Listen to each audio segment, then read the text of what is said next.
Si Idang hindi nagsasabi sa amin yan dahil mahal niya si Merck, pinoprotektahan niya sa amin. Pag may masabi nga kaming hindi maganda sa pandinig ni Idang na tungkol kay Merck, nagagalit pa yung anak ko sa amin. Si Idang pa yung nagagalit. Kasi pinoprotektahan niya si Merck. Ngayon ang sabi niya, tuloy natin yan. Ngayon sabi niya, ituloy natin to. Kukuha na naman ako ng ibang babae. Blind date ulit. Napasmile ako. Siyempre, di ko alam ano sasabihin ko eh. Napasmile ako. Ngayon, ang akala niya, yung smile ko na yon ay pumapayag ako. Kaya niya ako sinabihan na plastic. Nabigla ako, hindi ako makapagsalita. Huli impact sa akin. Ngayon sabi niya, tuloy natin to, kukuha ako na ibang ka-blind date. Ngayon sabi niya, yung blind date daw na yon, papupuntahin niya sa bahay niya. Ay gusto niya, magdadala ng ulam, dadalan daw siya ng masarap na ulam. Para daw makita ng mga subscriber o mga viewers na wala na talaga sila ni Idang. Nabigla ako, pero hindi ako nakapagsalita, ewan ko sa kanya, kung sa palagay niya yung smile ko ay pumapayag ako, umuoo daw ako, sabi niya. Ngayon sabi ko, akala ko ba tapos na? Sabi niya, hindi mama, tuloy natin to kasi pera to. Mukha akong pera, sinabi niya aaminin ko mama, mukha akong pera. Para sa amin. Para sa kanya lang pala yun. Ngayon napaisip ako, sabi ko, okay ba kay Idang na may ganon? Sabi niya, kausapin mo ng heart to heart si KP. Kasi yung mama ko, nag-heart to heart kami. Sabi niya, sorry guys sa suot ko, sorry lahat. Sorry ko na itsura ko ngayon, sorry talaga. Nakausap daw niya yung mama niya. Ang sabi daw niya, nag-heart to heart daw sila ng mama niya. Ang sabi niya daw sa mama niya, gagawin niya yon. Pumapayag daw yung mama niya. Di napaisip ako, sabi ko, ba't ganon? Ba't kausap ko yung mama niya? Mula umpisa ayaw ng mama niya sa content na yon. So ngayon, akala niya okay na. Di ngayon, umalis na sila. Kasama si Drexler. Mapupunta sila ng Cavite. Kasi sasama niya si Drexler, gagawa na naman dapat sila ng content na yung kuya ni Idang, kunyari, isa sa uli yung sing-sing.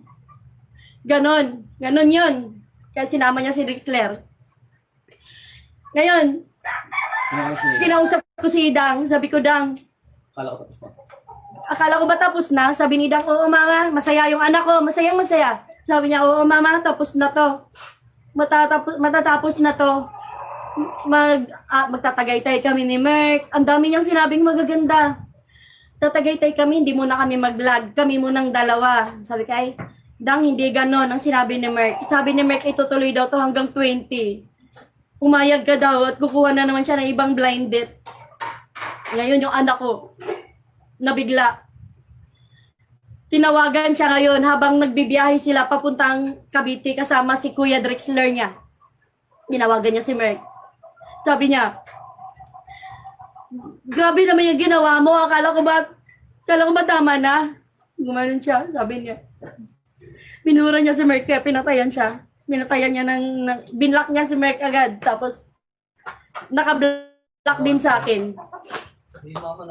Yun. Dahil sa content na yun, nawala si Merck. Dahil sa content na yun ang kinagalit niyang content na hindi natuloy para malalaman ninyo. Yun. Hindi ko alam kung may babae o sabi nila meron. Pero kasama na rin yun sa plano niya. Plano niya to lahat. Kami sumusunod lang sa kanya. Hindi kami makakilos para kami robot. Kulang na lang sa amin remote control. Kontrolado kami lahat. Pero sinusunod namin siya. Siya yung iniisip namin.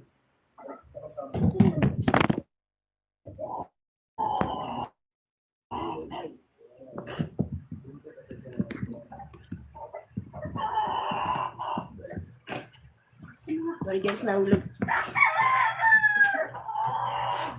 Dahil sa content na yon na hindi kami pumayag. Dahil sa content na yon, Dinamay niya pa yung mama niya, pero yung sinabi nag-usap kami ng mama niya, sabi na mama, Diyos ko po. Ako yung ayaw sa content na to. Tapos ngayon, dinamay niya yung mama niya. Nagchat-chat kami ng mama niya. Nangihinayang din yung mama niya sa pinagsamahan. Sayang din kasi tinuring na namin siyang anak pero pag wala pala kami sa harap niya, iba yung sinasabi niya sa amin. Totoong tao kami, tsaka mahirap lang kami. Hindi po kami mayabang. Kilala po kami dito sa lugar namin kahit pumunta po kayo dito. Kilala po kami dito. Hindi po kami mayabang. Hindi po namin nangad yumaman. Alam po ng mama ni Merck yun. Sinabi ko po sa kanya. Hindi po kami gustong yumaman. Yung Canada niya, kanya rin yan. Dito pa nga lang, inakapin na niya yung anak ko. Paano pa kaya sa Canada? Hindi kami pumapayag. Yung Canada niya, mula umpisa, ayoko niyan. Kasi alam ko ang mangyayari sa anak ko doon. Anong gagawin niya sa anak ko doon? Siya yung may hawak ng pera. Walang kapera-pera yung anak ko. Hindi makakaalis yung anak ko doon. Kung walang hawak na pera yun. Ako naging masama sa lahat. Pumayag ako maging masama. Kasi ayoko siyang mabash. Sabi ko sa mama niya, sige gawin ko to. Para malipat sa akin yung bash. Huwag lang sila mabash. Hindi ako nagbabasa ng comment. Kasi ang sasama ng comment niyo sa akin.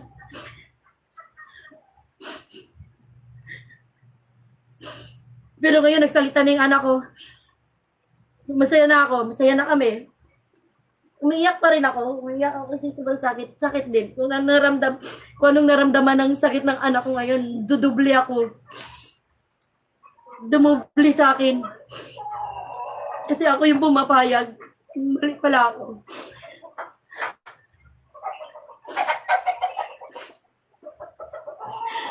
Pero mali ako.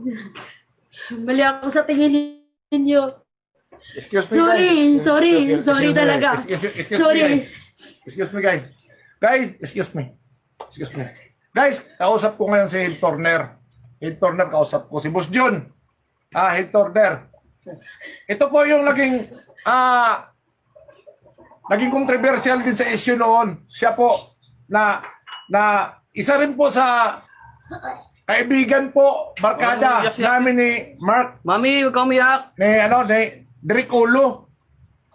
Isa po siya. Bago kami nagkahiwalay-hiwalay, guys. Siya po ang number 1 na talagang kumontra na dyan sa ugali ni Derek Ulo. Siya. Tumawag sa akin ngayon, guys. Tumawag. Hindi nyo alam yung mga taong nakapaligid na nakaintindi na kay Derek Ulo. Na umalis na sa poder niya dahil ganun po siya makasarili. Yung ugali niyang hindi napakaganda. Marami ng taong nag-alisan. Dapat ang tao hindi dapat umalis sa sarili. Sa mga barkada dapat lalong dumadami. Siya mali. Nag-aalisan sa kanya. Bakit? Yun ang number 1 questionable kung bakit. Ay. Si Boss John, Head Turner. Yan po, may sarili po rin siyang channel. Yan po ang nakakaalam lahat kung paano pinutiktahan niya si Kipi. Pinupuntahan niya po ngayon si Kipi at sino gusto niyang sunduin at protektahan. Kasi hindi lumalabas daw sa bahay ni Kambal. Nandoon daw, nagtatago. Ngayon, sabi ko sunduin niya nang sa ganun maayos. Ngayon, gagawa po sila ng paraan kung ano man na masundo yung anak ko. Guys. So, ngayon, alam nyo na po kung lahat. Alam nyo na po lahat. Alam nyo na po lahat yan. So, kayo na pong bahala kung anong nasa isipan ninyo. Sabihin nyo. It's your freedom po. Pero, wag lang po sa pamilya namin dahil kami ay sunod-sunuran lang kami sa strategy ni Derek Ulo eh. Para sa future daw nila eh. Samantala saan ba yung future? Hindi yung future nila. Future niya. Wala po kaming picture doon. Asawa ni na iiyak na rin eh.